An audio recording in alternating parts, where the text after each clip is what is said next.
Kidnap కలకలం రేపుతోంది. 3 రోజుల క్రితం జన్మించినటువంటి చిన్నారి అపహరణకు గురైంది.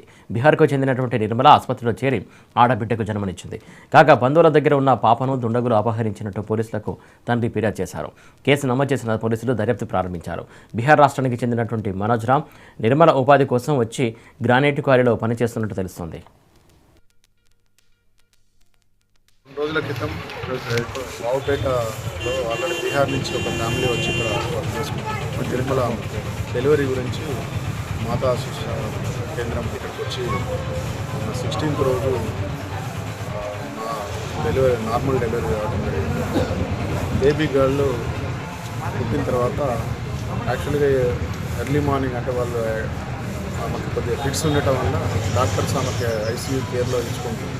పాపకి ఇన్ఫెక్షన్ అవుతుంది అని చెప్పి బయట ఉంచడం జరిగింది. ఆ క్రమంలో 10 o'clock తర్వాత వాళ్ళు వచ్చి మళ్ళీ బేబీకి ఫీడ్ ఇద్దామంటే ఎవరు బేబీ కనపడడం లేదని చెప్పి మా హస్బెండ్ చెప్పడం జరిగింది. దాని విషయంలో ఇమీడియట్గా హాస్పిటల్ సిబ్బంది పోలీసు ఇన్ఫర్మేషన్ ఇచ్చారు. ఇమీడియట్గా మేము వచ్చి సీసీ ఫుటేజ్ అవన్నీ చూస్తున్నాం. దాంట్లో ప్రాథమికంగా ఆ బాబు ఎవరైతే డెలివరీ వాళ్ళ ఫాదర్ వాళ్ళ అన్నయ్య కొడుకు అతనే వాలంటీర్గా తీసుకెళ్ళి ఎవరో బయట ఒక లేడీకి ఇచ్చినట్టు మన సీసీ ఫుటేజ్లో ఉంది. దాన్ని బట్టి మేము దర్యాప్తు చేస్తున్నాం. త్వరలోనే పాపను వాళ్ళు గత 2 రోజుల క్రితం